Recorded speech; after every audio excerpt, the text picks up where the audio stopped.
When I found out Jake had cheated on me, it felt like the floor beneath me had given way. We'd been together for 3 years, a mix of good times, laughter, and late-night talks about our future. But all of that felt like a lie when I saw the messages on his phone. The flirtation, the plans to meet up, the excuses he made to me when he was working late. I confronted him, of course. He apologized, swore it had meant nothing, and begged me to give him another chance. But no matter how sincere he seemed, I couldn't shake the image of him betraying me. Anger bubbled up, a toxic mix of heartbreak and indignation. That's when the idea hit me, I'd make him feel what I felt. Not because I wanted to hurt him, but because I needed to feel like I had some power in this situation. The opportunity came quicker than I expected. A few days later, my friend Emma dragged me to a party. "You need to get out of your own head," she said, practically shoving me into a cute dress. "Forget about Jake for one night." The party was loud, crowded, and full of strangers, a perfect recipe for distraction. That's when I saw him. Alex. Alex and I had met once before through mutual friends. He was confident but not arrogant, charming but not overbearing. And most importantly, he wasn't Jake. When he spotted me across the room, his face lit up. "Hey, I remember you," he said, weaving through the crowd to get to me. We started talking, and before I knew it, we were laughing like old friends. The anger I'd felt toward Jake was still there, simmering beneath the surface, but Alex's attention was like a balm to my wounded pride. As the night wore on, Alex and I moved to a quieter corner of the party. I don't remember who leaned in first, but suddenly, we were kissing. For a moment, I felt exhilarated. This was exactly what I wanted, to feel desired, to take back control of my story. But as the kiss deepened, so did the confusion. This wasn't supposed to feel like this. "I should go," I said, pulling away abruptly. Alex looked at me, his expression a mix of surprise and concern. "Did I do something wrong?" "No," I said quickly. "It's not you. I need to think." And with that, I left the party, my heart pounding, my mind racing. The next morning, I woke up feeling equal parts empowered and guilty. I didn't owe Jake anything, but what about myself? Was I becoming the person I hated him for being? Before I could dwell on it too long, my phone buzzed. It was a message from Alex. "Hey, I hope I didn't make you uncomfortable last night. If you ever want to talk, I'm here." The kindness in his words caught me off guard. This wasn't just about revenge anymore. I liked Alex, more than I'd expected to. Over the next week, I tried to avoid Alex and focus on my relationship with Jake. He was doing everything he could to make up for his betrayal: flowers, sweet texts, promises to be better. But every time I looked at him, I felt a pang of resentment. And every time my phone buzzed with a message from Alex, I felt a rush of excitement I couldn't ignore. Emma noticed the change in me. "You've been quiet," she said one evening as we sipped coffee at our favorite cafe. "What's going on?" I hesitated, then told her everything: the cheating, the revenge, the confusion. "You're playing with fire," she said, her tone serious. "You need to figure out what you really want before someone gets hurt." The turning point came when Alex asked me out for dinner. "No pressure," he said. "Just two people getting to know each other better." I stared at the message for what felt like hours. Part of me wanted to say no, to end whatever this was before it spiraled out of control. But another part of me, a louder, braver part, wanted to see where this could go. I typed out a reply: "Okay. Dinner sounds nice." As I hit send, my heart raced. I knew this choice would change everything, but I couldn't bring myself to turn away from the possibility of something more. The day of my dinner with Alex, my emotions were a whirlwind of excitement and guilt. I told myself it wasn't a date, just two people sharing a meal. But deep down, I knew that wasn't true. I spent more time getting ready than I cared to admit, choosing an outfit that felt casual but thoughtful. When I arrived at the restaurant, Alex was already waiting, his easy smile calming my nerves. "You look great," he said as I sat down. "Thanks," I replied, feeling a blush creep up my cheeks. At first, the conversation was light: work, hobbies, our shared love of music. But as the evening went on, Alex asked a question that caught me off guard. "Why did you come tonight?" he asked, his tone gentle but curious. I hesitated, staring at the flickering candle on the table. "I'm not sure," I admitted. "I guess I wanted to see where this might go." "And where do you think it might go?" he asked, leaning forward slightly.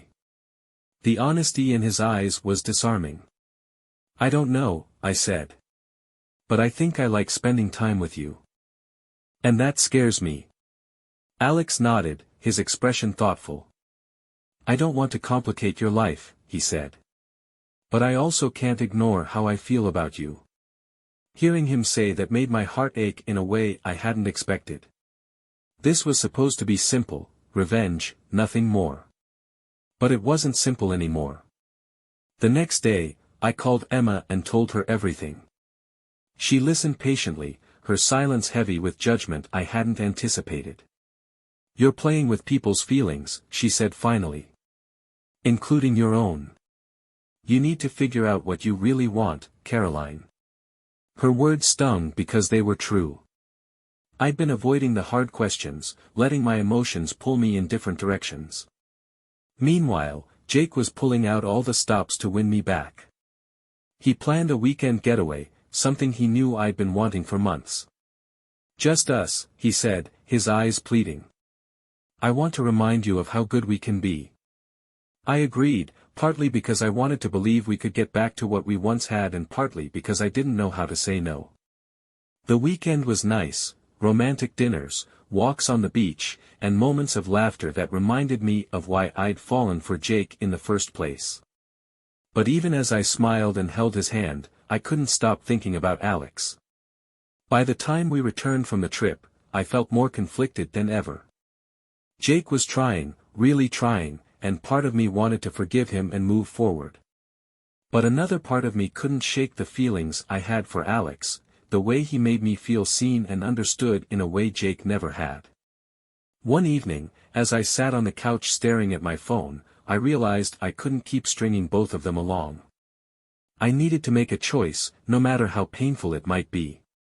I decided to start with Jake. Over dinner, I told him about my doubts, about how I wasn't sure if we could get back to what we'd been. His face fell, but he didn't get angry. "I get it," he said quietly. "I screwed up, and I know it's going to take time to fix things. But I'm willing to fight for us, if you are." His words were sincere, and for a moment, I wavered. Could I really walk away from 3 years of history? That night, Alex called. "I've been thinking about you," he said, his voice warm but hesitant. "I don't want to pressure you, but I need to know where I stand." His honesty was refreshing, but it also felt like a weight pressing down on me. "I'm still figuring it out," I said. "But I promise I'll be honest with you when I know." In the days that followed, I did a lot of soul searching. I thought about what I wanted, not what was expected of me or what would hurt the least, but what felt right. One evening, as I stood in front of the mirror, I asked myself a question I'd been avoiding: who makes me feel like my best self? The answer wasn't easy, but it was clear. I invited Jake over, knowing this conversation would be one of the hardest of my life. As we sat on the couch, I took a deep breath and said, "I need to be honest with you. I don't think I can do this anymore." His expression shifted from confusion to heartbreak. "What are you saying?"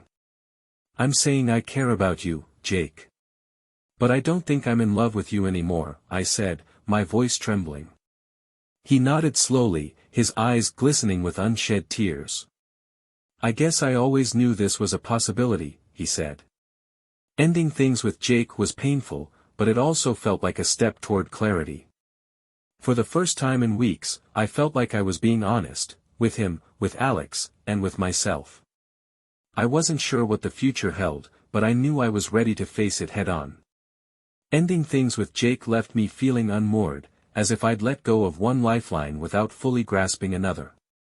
The 3 years we'd spent together weren't something I could forget overnight, and despite everything, I found myself missing him in small, unexpected ways, his goofy laugh, the way he always made pancakes on Sundays, even the little quirks that had once annoyed me. But I also felt a strange sense of freedom, as if I was finally stepping into the unknown with the possibility of building something new. A week after breaking up with Jake, I met Alex for coffee. It wasn't anything formal, just a casual meeting at a small cafe downtown, but it felt like the beginning of something important. "I didn't think you'd call," he admitted as we sat across from each other. "I wasn't sure if I should," I said honestly. "But I realized that I owe it to myself to explore this, whatever it is." He smiled, his expression both warm and cautious. "No pressure," he said. "We'll take it slow." His patience and understanding were a relief, and for the first time in weeks, I felt like I could breathe again. Over the next few weeks, Alex and I spent more time together.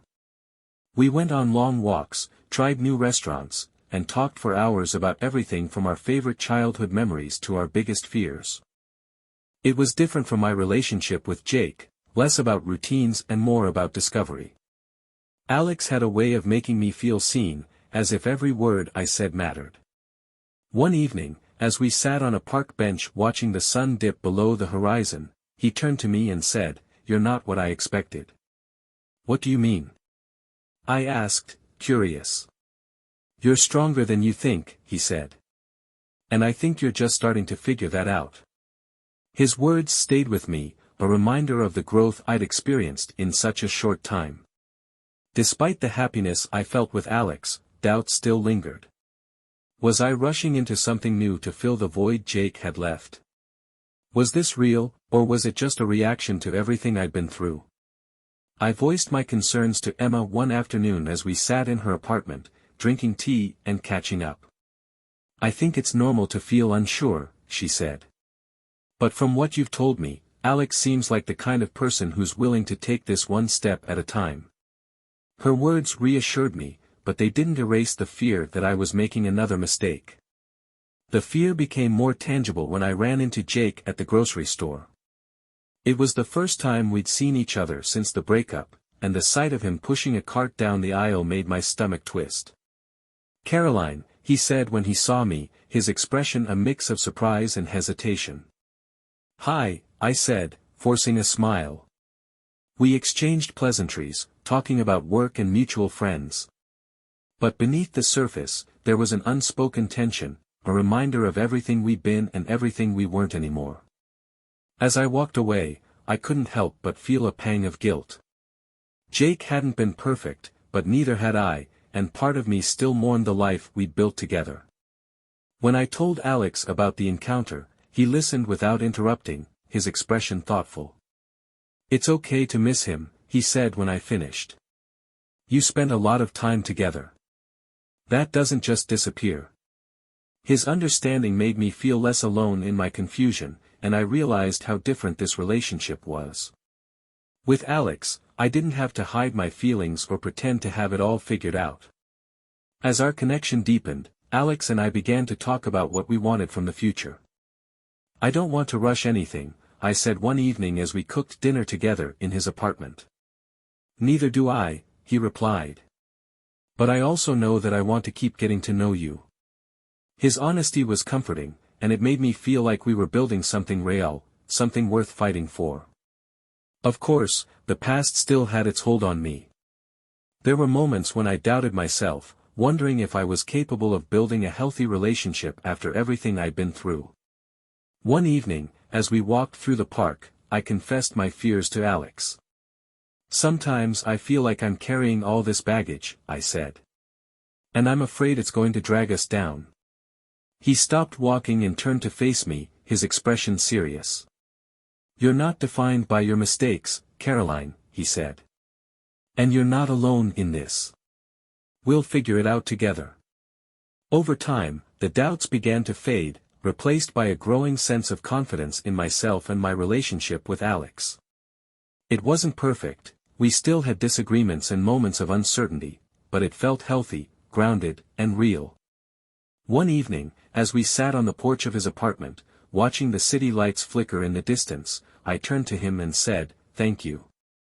"For what?" he asked, surprised. "For being patient with me. For helping me see that I deserve something good," I said. He smiled, taking my hand in his. "You deserve everything good," he said softly. As I reflected on the journey I'd taken, from heartbreak to healing, from revenge to love, I realized how much I'd grown. The choices I'd made hadn't been easy, but they'd led me to a place where I felt strong, empowered, and hopeful for the future. With Alex by my side, I felt ready to embrace whatever came next. Life with Alex was different from anything I'd experienced before. There was an ease to it, a balance that felt refreshing and natural. For the first time in a long time, I didn't feel like I was constantly trying to prove something, to myself or to someone else. But building something new came with its own set of challenges. The baggage from my past didn't just disappear overnight, and the fear of making another mistake sometimes crept in when I least expected it. One of the biggest hurdles was learning to trust, not just Alex, but myself. After everything that had happened with Jake, I'd become hyper-aware of the cracks that could form in a relationship. One evening, Alex noticed my hesitation when he mentioned meeting up with an old friend, who happened to be a woman. "Hey," he said gently, reaching for my hand. "You don't have to worry. I'm not Jake." His words were a wake-up call. I wasn't giving him the benefit of the doubt he deserved, and I realized I needed to let go of the assumptions I was carrying from my past. "I'm sorry," I said, squeezing his hand. "I trust you. I'm still working on trusting myself." "We'll figure it out," he said with a reassuring smile. One of the things I loved most about being with Alex was the way he made even the simplest moments feel special. One Sunday, we decided to spend the day exploring the farmer's market. We wandered from stall to stall, sampling fresh fruit and laughing over the outrageous prices of artisanal bread. As we sat on a bench eating strawberry shortcake, Alex turned to me and said, "This is the kind of day I want to have with you forever."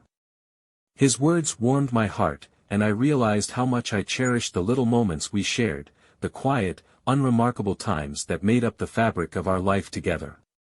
Despite the happiness I felt with Alex, Jake's presence lingered in the back of my mind. It wasn't about missing him anymore, it was about the guilt I felt for how things had ended and the fear that my past mistakes might catch up with me. One day, as I walked into a cafe, I spotted Jake sitting at a corner table. He looked up, and for a moment, our eyes met. "Caroline," he said, standing to greet me. "Hi, Jake," I said, trying to keep my voice steady. We talked for a few minutes, the conversation polite but strained. Before I left, he said something that stuck with me. "I hope you're happy," he said, his tone sincere. "I am," I replied.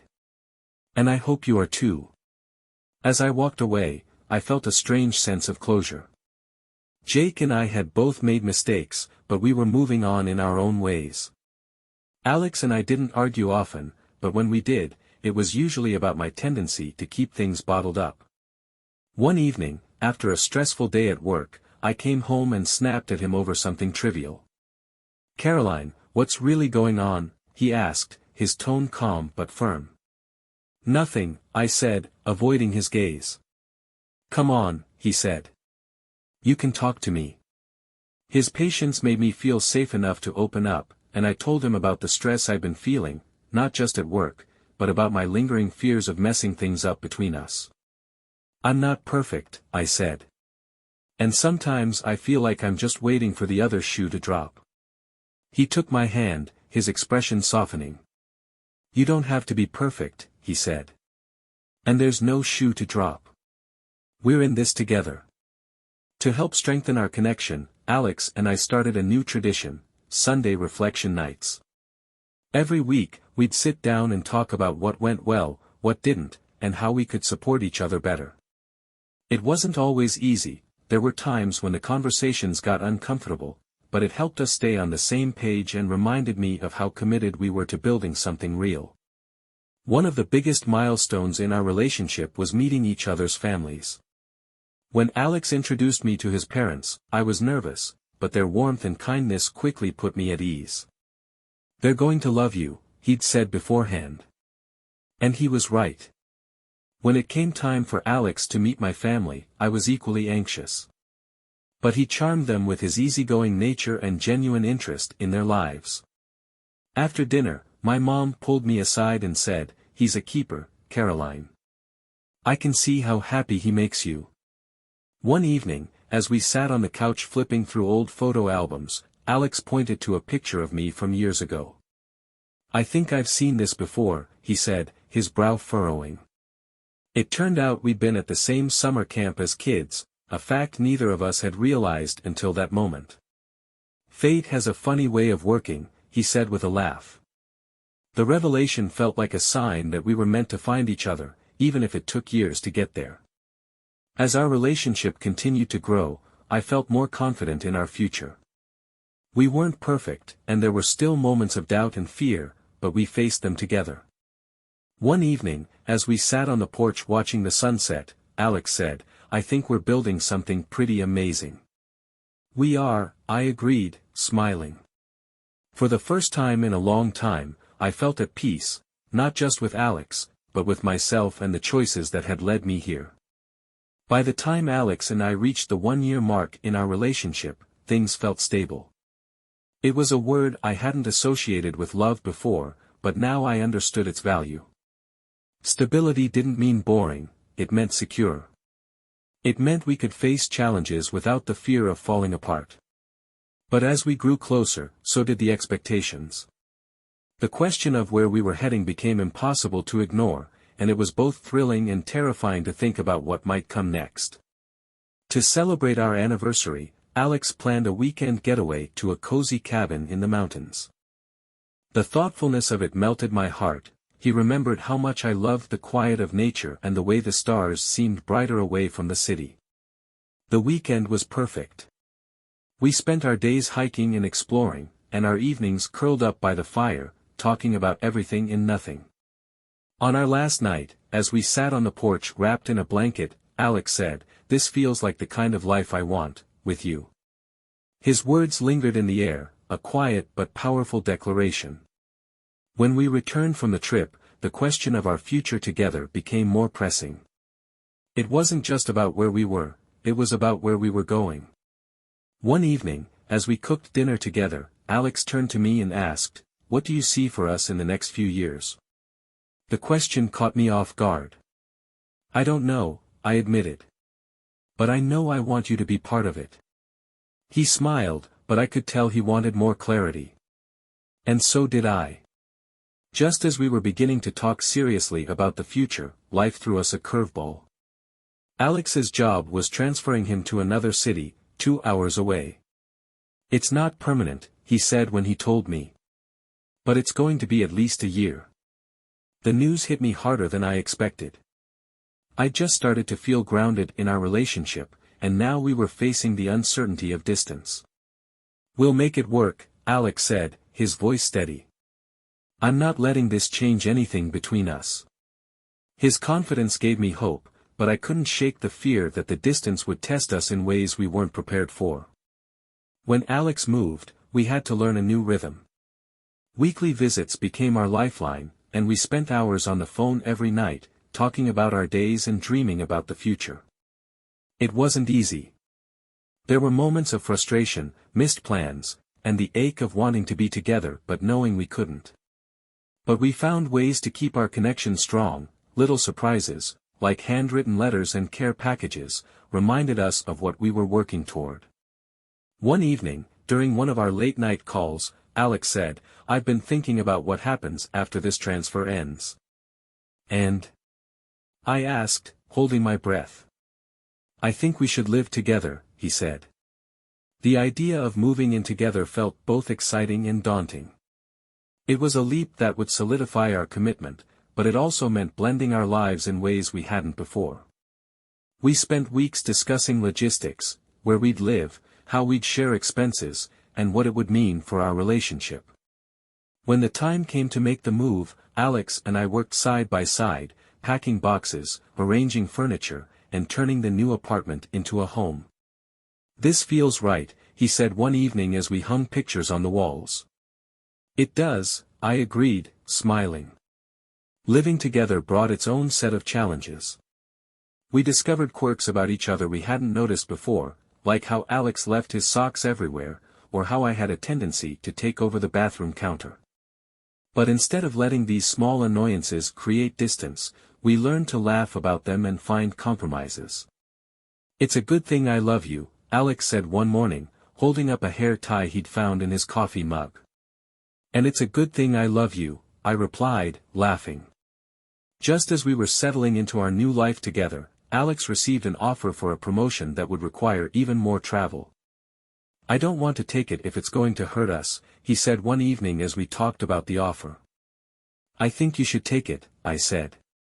"We've been through worse, and we're stronger for it. We'll figure this out too." His smile was one of relief and gratitude. "You're amazing," he said. The promotion brought new challenges, but it also brought growth. We learned to communicate even more effectively, to prioritize quality time, and to support each other's dreams. One evening, as we sat on the couch watching a movie, Alex turned to me and said, "I've been thinking about something." "What's that?" I asked. "I want to spend the rest of my life with you," he said, his voice steady and full of emotion. His words took my breath away, and I realized I felt the same. As we began to talk about the next steps in our relationship, I felt a sense of peace and excitement. We weren't perfect, but we were building something strong, something real. One evening, as we stood on the balcony watching the city lights, Alex took my hand and said, "We've been through a lot, haven't we?" "We have," I agreed. "And I wouldn't change a thing," he said. "Me neither," I replied, smiling. Living with Alex felt like the final puzzle piece clicking into place. Our routines began to blend naturally, and though there were moments of adjustment, disagreements over groceries, sharing chores, and the occasional, "You're on your own for dinner tonight," we found a rhythm that worked for us. But as our relationship deepened, so did the conversations about what we wanted our future to look like. Marriage, kids, career changes, it all felt more real now, and we were both excited and nervous about what lay ahead. One evening, as we cooked dinner together, Alex turned to me with a sheepish grin. "So, what do you think about getting married someday?" His tone was casual, but the look in his eyes told me he was serious. "Someday?" I teased, raising an eyebrow. "You know what I mean," he said, laughing. "I'm not proposing right now, unless you want me to grab an onion ring or something." The thought of spending my life with Alex filled me with a warm certainty. "I'd say yes," I said softly, smiling. His grin widened. "Good to know." As we began to talk more seriously about marriage, the topic of family expectations came up. My parents adored Alex, but they were also traditional and had been dropping hints about when we'd make it official. "I feel like they're planning the wedding before we've even decided on an engagement," I joked one afternoon. Alex chuckled. "They just want you to be happy. And, let's be honest, they probably want grandkids too." The idea of kids had always been on the horizon, but hearing Alex mention it made my heart skip. We weren't there yet, but the fact that we could talk about it openly felt like a sign of how far we'd come. Just as we started looking at engagement rings and talking about timelines, a financial curveball hit. The promotion Alex had accepted came with unexpected expenses, frequent travel, a longer commute, and the need to upgrade some of his equipment. "I feel like we should wait a bit," Alex said one evening, his voice tinged with disappointment. "I want to do this right, and I don't want us to start our marriage feeling stretched thin." Though I was a little disappointed, I appreciated his thoughtfulness. "We've waited this long," I said. "What's a little more time?" A few months later, Alex planned a weekend trip to the beach, a much-needed escape from the stress of work and life. I didn't think much of it until we arrived and he seemed unusually nervous. I wanted this to be perfect, he said as we walked along the shoreline at sunset. But then I started second-guessing everything. Before I could ask what he meant, he pulled a small box from his pocket. "Caroline, I love you," he said, his voice steady despite the nervous energy in his eyes. "I've loved you since the moment I realized how strong, kind, and absolutely brilliant you are. I don't know what the future holds, but I know I want to face it with you. Will you marry me?" Tears welled up as I nodded, unable to find the words at first. "Yes," I said finally, my voice breaking. 1,000 times yes. Planning a wedding was both exciting and overwhelming. We decided on a small ceremony with close friends and family, focusing on what mattered most to us, celebrating our love without the pressure of a grand production. Still, there were hiccups, like when my mom insisted on inviting distant relatives I hadn't seen in years, or when Alex's best man lost his tux rental receipt. One evening, after a particularly stressful day of planning, Alex wrapped his arms around me and said, "No matter what happens, the only thing that matters is that we'll be married by the end of it." His words brought me back to what was important, and I realized how lucky I was to have him by my side. Our wedding day was everything I'd hoped for, intimate, joyful, and filled with love. As I walked down the aisle, my heart swelled with emotion. Seeing Alex standing there, looking at me like I was the only person in the world, erased any lingering doubts or fears. When we exchanged vows, I promised not only to love and support him but to continue growing with him, no matter what challenges came our way. "You've changed my life," Alex said during his vows. "And I can't wait to spend the rest of it with you." For our honeymoon, we chose a quiet cabin in the mountains, a chance to unwind and reflect on the journey that had brought us here. On our second night, as we sat by the fire, Alex turned to me with a mischievous smile. "I have a surprise," he said, handing me a small envelope. Inside was a note about an art retreat he'd booked for me, a chance to explore my long-held dream of painting. "You've always supported my dreams," he said. "Now it's your turn." Looking toward the future.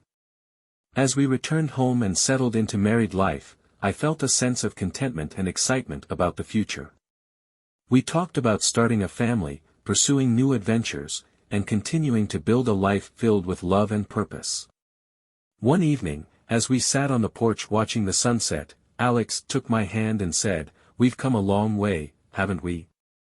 "We have," I agreed, smiling. "And I wouldn't change a thing," he said. "Me neither," I replied, leaning into him. Married life with Alex was everything I'd hoped for and so much more. It wasn't perfect, no relationship ever is, but it was ours, built on trust, love, and the lessons we'd learned along the way. As we settled into this new chapter, we found joy in the everyday moments and excitement in dreaming about what was yet to come. Our life together took on a steady rhythm. Weekdays were filled with work, shared dinners, and late-night talks about everything from news headlines to our plans for the weekend.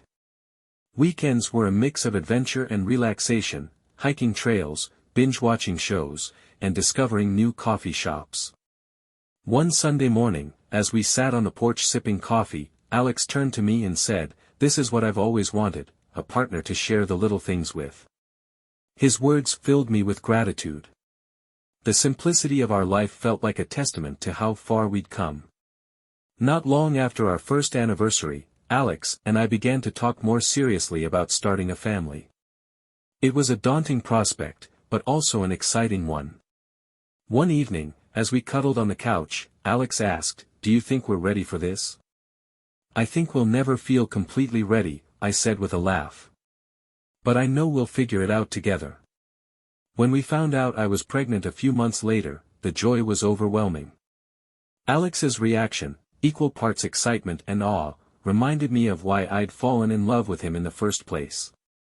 Welcoming our baby into the world was a life-changing experience.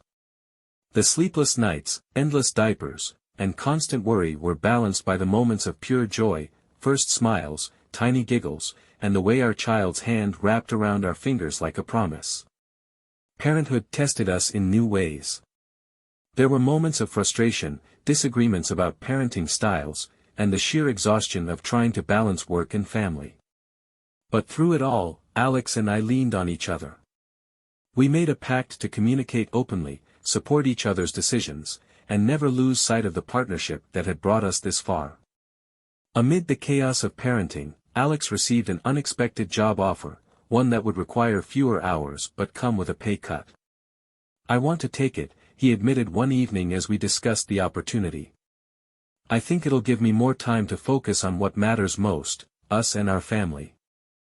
His willingness to prioritize our life together over professional ambitions filled me with admiration. "Then let's do it," I said. "We'll make it work." The decision proved to be a turning point, allowing Alex to be more present at home and strengthening our bond in ways I hadn't anticipated. As the years went on, Alex and I made a point to celebrate not just the big milestones, but the small ones too. One evening, as we sat on the porch watching the sunset, I said, "Do you remember how nervous we were when we first talked about living together?" He laughed. "I was terrified. But look at us now." "Look at us now," I echoed, smiling.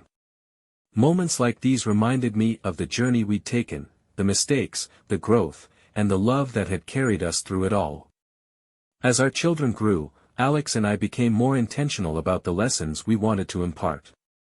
One evening, as we helped our oldest child with homework, they asked, "How do you and Dad always get along so well?" I exchanged a glance with Alex, both of us smiling at the question. "We don't always get along," I admitted. "But we always try to understand each other. And we never stop talking, even when it's hard." Teaching them about love, patience, and the importance of communication felt like passing down the foundation we'd built our life on. On our 10th wedding anniversary, Alex surprised me with a trip to the same cabin where he'd proposed. As we sat by the fire, reflecting on the years we'd shared, Alex said, "Do you ever think about how it all started? How close we came to not having this?" "All the time," I said softly. "But I think that's what makes it even more special.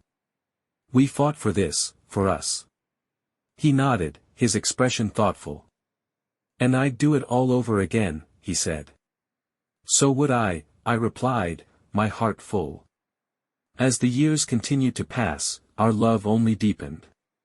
The challenges we faced, whether they were parenting struggles, career shifts, or the inevitable ups and downs of life, only strengthened our bond.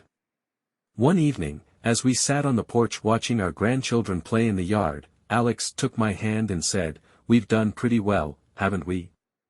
"We have," I agreed, smiling. "And it's only getting better," he added, his eyes twinkling. In that moment, surrounded by the life we'd built together, I knew that our love story wasn't just about where we'd started, it was about every choice, every challenge, and every moment that had brought us to where we were now. Our life wasn't perfect, but it was beautiful.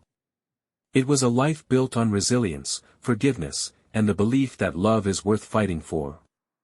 As I looked at Alex, still holding my hand after all these years, I felt an overwhelming sense of gratitude, for him, for us, and for the life we'd created together. And in that moment, I knew that no matter what the future held, we'd face it together, just as we always had.